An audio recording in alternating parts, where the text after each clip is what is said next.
Olá pessoal, tudo bem? Sejam bem-vindos ao Corte Dinâmico, o nosso canal de informação. Se não se inscreveu, se inscreva no canal Corte Dinâmico, ative o sininho das notificações e o mais importante, deixe os comentários de vocês e o like de vocês para nos ajudar. O nosso canal é novo e ele precisa desse like, dessa inscrição de vocês aí, pessoal. Nós vamos ver aqui um vídeo falando dos fujões. E deixa aí na opinião de vocês o que vocês acham dos fujões. Sim, aqueles fujões que nós estamos gastando dinheiro com eles, né? Vamos lá então, pessoal. A informação que a gente tem da Câmara dos Deputados é que esses 3 deputados têm algo em comum. Não recebem mais salário oficialmente da Câmara dos Deputados. Inclusive aqui olhando o sistema, né, a gente tem uma disparidade de datas, até porque cada um vive uma situação peculiar. O que eles também têm em comum é que os 3 estão no exterior. Carla Zambelli, por exemplo, teve o último salário pago até maio deste ano. A deputada foi presa na Itália em julho. Vale lembrar que ela tem uma situação de também trânsito em julgado, então ela tinha esse mandado de prisão em aberto, ela saiu do Brasil, foi para os Estados Unidos, depois foi para a Itália e hoje se encontra em uma penitenciária feminina nos arredores de Roma, aguardando o que vai se dar desse processo de extradição que o governo brasileiro já iniciou. No dia 12 de setembro, o salário do Ramagem, melhor dizendo, foi condenado na primeira turma do Supremo Tribunal Federal. E o último salário dele, que consta no site da Câmara, foi pago em setembro, no valor de R$ 46.366. Desde então, portanto, ele já não recebe mais salário, segundo os dados do próprio site da Câmara dos Deputados. E o Eduardo Bolsonaro teve salário pago até julho. Neste ano, ele recebeu o salário integral somente até março. Vale lembrar que ele ficou um período licenciado do cargo, mas depois essa licença expirou. Ele tentou se manter em atividade, inclusive houve uma articulação da oposição para colocá-lo na posição de líder da minoria. Mas foi uma manobra que acabou não dando muito certo e ele está no exterior.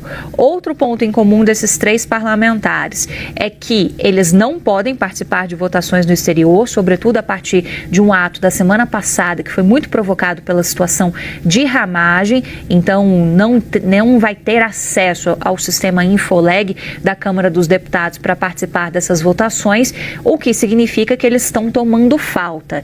E aí, os 3 devem ter a perda de mandato deles somente no ano que vem, que é quando eles devem ultrapassar esse limite de tolerância. O que o regimento interno diz? Que os parlamentares precisam ter frequência em cerca de 1/3, em exatamente 1/3, melhor dizendo, das sessões da Câmara dos Deputados. Se eles não têm essa presença em 1/3 das sessões, aí eles podem perder o mandato automaticamente por falta. Então, os 3 devem enfrentar essa mesma consequência, mas somente no ano que vem. E outro ponto bastante relevante também, Carol, é que a gente está falando de salários cortados, isso atinge também a cota dos parlamentares, mas os gabinetes desses parlamentares continuam funcionando normalmente, com funcionários sendo empregados.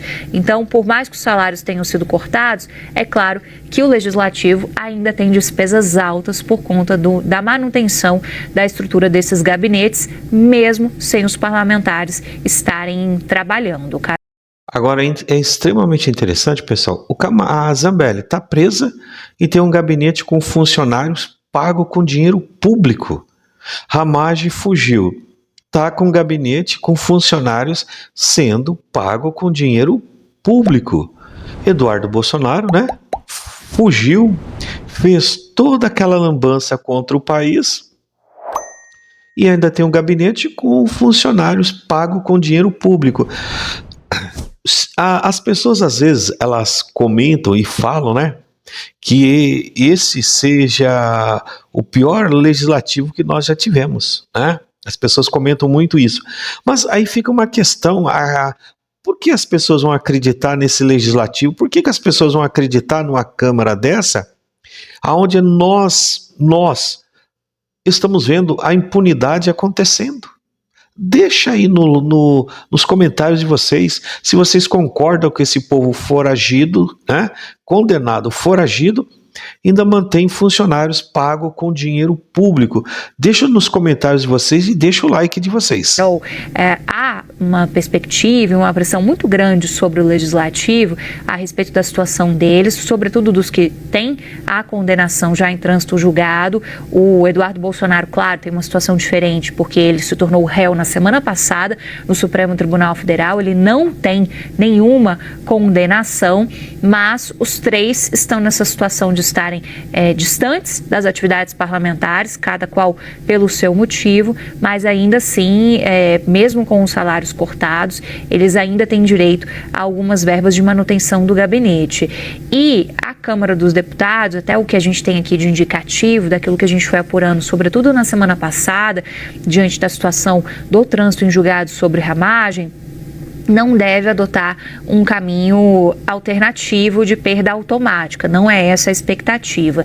Sobretudo porque, no entendimento do legislativo, o que a Constituição prega é que você tem um rito na hora de fazer esse tipo de avaliação. Não é perda automática como o Supremo Tribunal Federal entende. Então, esse rito passa por uma análise na Comissão de Constituição e Justiça e depois por uma análise no plenário, a não ser que seja esse plano B deles faltarem tudo o que é possível faltar e aí decretarem a perda automática. Foi o que aconteceu, por exemplo, com Chiquinho Brazão, envolvido no caso Marielle Franco, e que também estava preso e acabou perdendo o mandato justamente pela questão das faltas, cara. Quando nós observamos, né, aí é claro que o corporativismo político aí ele fala mais alto. Não existe comprometimento dessa galera do legislativo aí com a sociedade, com a ética. Esquece isso daí. Deixa nos comentários o que vocês acham disso daí. E até o próximo vídeo, se Deus permitir.